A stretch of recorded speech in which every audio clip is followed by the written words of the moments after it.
Le bonus de l'épisode de 311, dernier épisode de la saison, vous le savez, mais comme je le disais à la fin de l'épisode 311, on s'en va pas, on fait semblant. On va rester avec vous durant l'été, à raison d'un épisode toutes les 2 semaines, mais on sera là avec toute l'équipe, évidemment.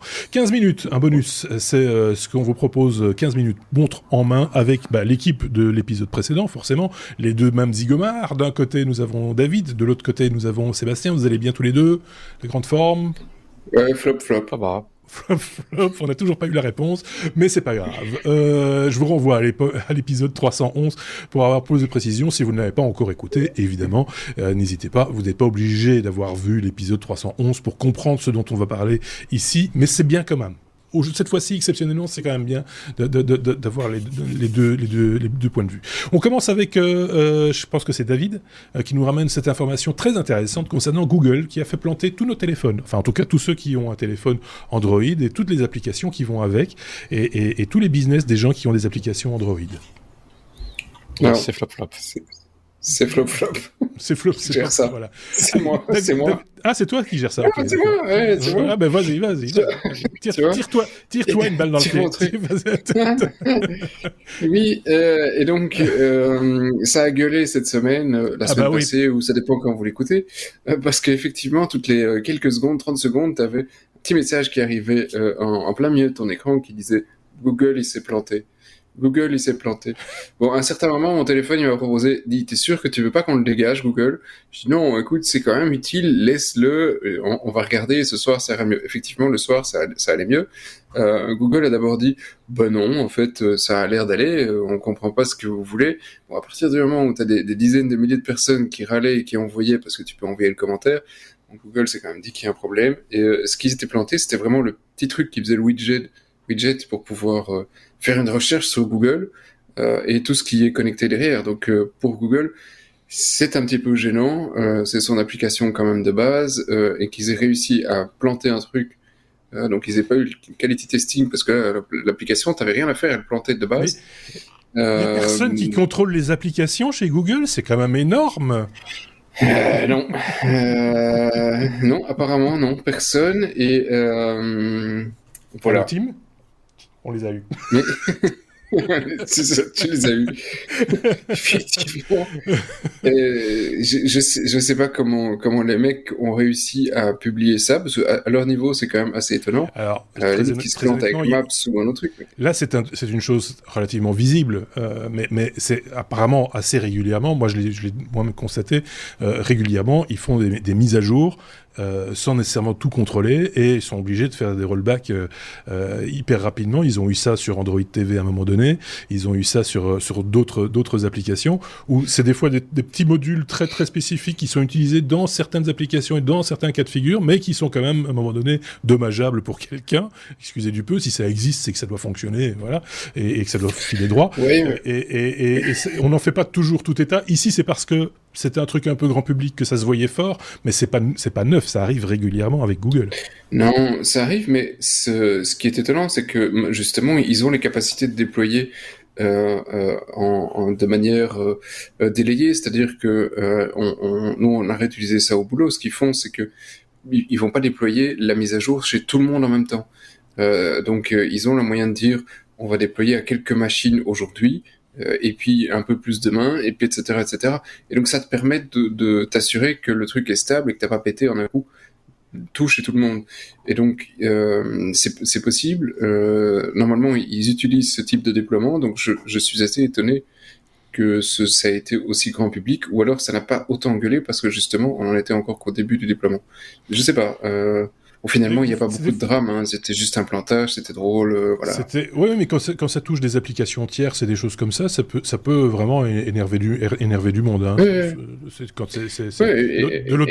l'authentification et des choses ainsi, c'est plutôt gênant, quoi. Ça la fout mal, quand même. Faut être clair. Et jamais un mot d'excuse. Hein. C'est voilà, on a réparé, c'est bon, allez, continuons. Passons à autre chose. Tu vois, c'est un peu ça qui est dommageable. On va pas en faire 15 minutes non plus, hein, parce que sinon on ne laissera pas la parole à David qui veut nous parler d'un autre truc. Fidelity FX Super Résolution, de quoi s'agit-il? De quoi c'est-elle? Voilà, donc ça c'est la parade d'AMD à Nvidia. Nvidia qui avait sorti son DLSS qui était une méthode avec intelligence artificielle pour pouvoir rendre une image dans une résolution plus faible et là suréchantillonner en 4K. Ce qui a l'avantage de prendre beaucoup moins de calculs, parce que c'est quand même assez lourd de calculer des images en 4K, voire en 8K dans le futur. Et AMD n'avait pas vraiment de parade. Et maintenant, ils ont sorti leur Fidelity FX Super Résolution, qui fonctionne apparemment pas mal du tout. Ça n'utilise pas comme Nvidia de l'intelligence artificielle, mais ça utilise un super sampling amélioré. Ce n'est peut-être pas aussi efficace que Nvidia, mais question performance, ça le fait. Et par ailleurs, ça permet également à des gens qui ne savent pas trouver de carte graphique récente de pouvoir faire tourner des jeux avec leur vieille carte graphique avec des performances 2 fois meilleures que... Donc ça permet de donner une deuxième vie à des plus anciennes cartes graphiques et ça permet de monter en performance. Voilà, c'est chouette, ça a l'air de fonctionner pas mal du tout. Après, il faut voir si à un moment donné, ça va être un petit peu, enfin, j'enfonce une porte ouverte, hein, mais est-ce que le gamer fatigué a encore l'œil suffisamment affûté que pour pouvoir voir la différence à un moment donné? C'est la question qu'on peut se poser. Je pense qu'on a tous envie d'avoir la meilleure qualité d'image possible, hein, je ne dis pas le contraire, et je ne veux pas minimiser, mais à un moment donné, est-ce que, à force, on pousse pas un peu le bouchon un petit peu loin, Maurice? Pas vraiment ici, parce que la problématique, c'est que si on est en train de jouer et qu'on a 20 images à la seconde, entre 20 images à la seconde et 40 ou 50 ou 60 images à la seconde, le gamer le voit. Même le gamer fatigué, tout le monde le voit, c'est très très très net. Donc ça permet d'avoir plus d'images à la seconde, d'avoir une plus grande fluidité. C'est vrai que parfois certaines améliorations graphiques, certains petits détails, certains effets poussés dans le retranchement, on ne voit parfois pas la différence avec ou sans. Ça, oui, je me rappelle. C'est une question qu'on peut se poser. On parle pas souvent jeux vidéo, hein, chez les technos, il faut le reconnaître. C'est pas trop notre sujet de prédilection, mais je me rappelle qu'il y a bien longtemps, on parlait déjà de ça, où on recalculait l'image, mais pas uniquement sur des éléments centraux, parce que la vision se portait sur le centre et que le côté on pouvait un peu bidouiller et c'est vrai que si on s'y attardait, on trouvait ça moche, mais en même temps s'y attarder c'était se planter dans le jeu, donc ça n'avait pas beaucoup d'importance que cette partie-là soit moche ou pas. Je sais pas si Sébastien avait un truc à rajouter vite fait bien fait sur ce sujet. Non, j'ai une question. Est-ce que ça permet de miner 2 fois plus de Bitcoin mais un peu plus flou? Un peu plus flou. Ou plus vite. Plus ou moins. Ouais. Hein, tu vois, plus ou moins moins mais plus. En faire moins mais plus vite. Ouais. Non. Ah bon. Non. Ok. Bon. Voilà. Alors, est-ce que la réponse est satisfaite? Oui et non. Ouais, D, la réponse D. Ouais. La réponse D. Bien fait, oui. Seb, ça j'ai vu passer aussi cette news-là.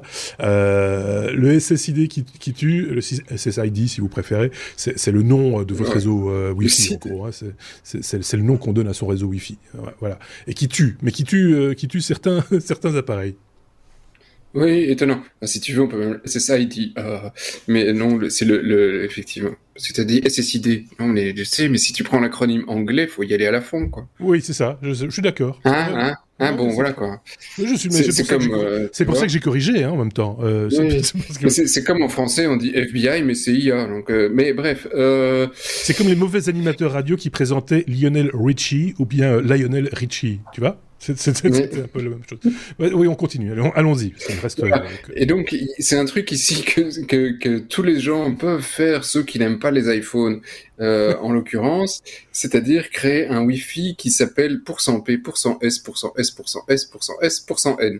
Et en fait, c'est ce que tu vas utiliser quand tu fais un printf. Tu vas pouvoir aller dire quel type de variable tu as. Le %S, c'est un string. Le %P, je ne sais plus. A priori, ça doit être un pointeur, mais David pourra certainement me dire ce que le %P, %N font. Voilà.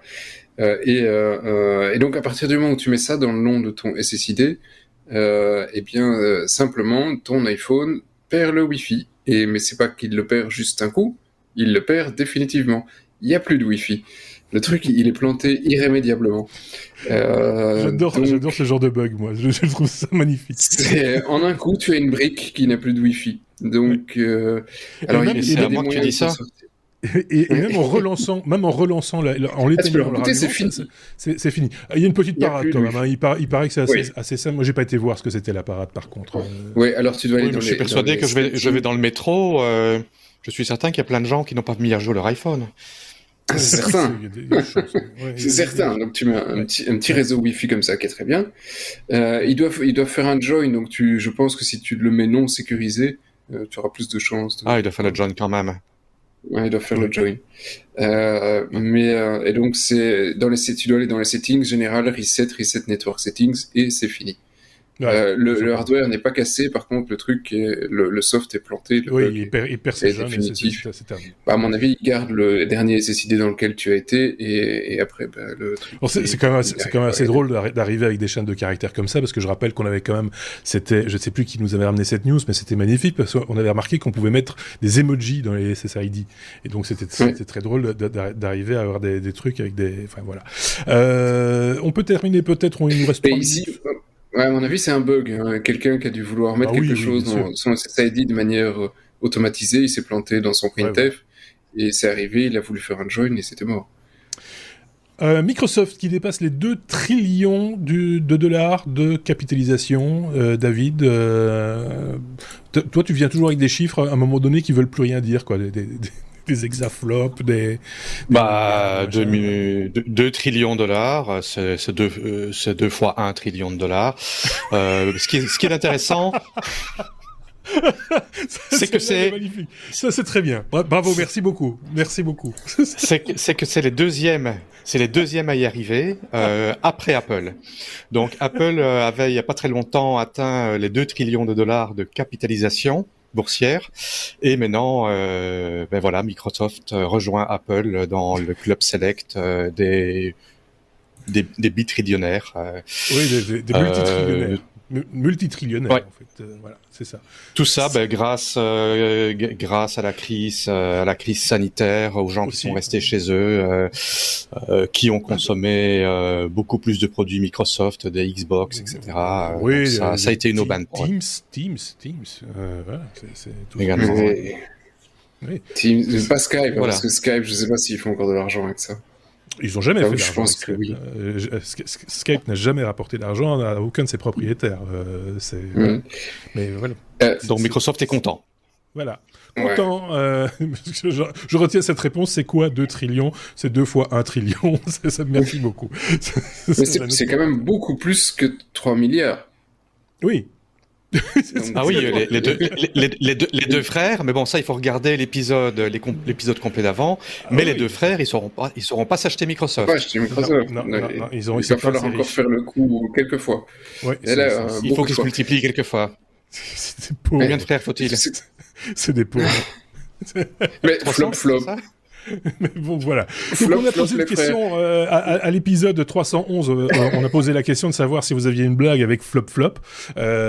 Jusqu'à présent, forcément, au moment où nous enregistrons, on n'a toujours pas la réponse, forcément. Non. Donc, mais vous l'avez peut-être. Donc, si vous l'avez, n'hésitez pas à la mettre en commentaire, que ce soit sur notre blog, lestechno.be, ou sur YouTube, également sous cette vidéo.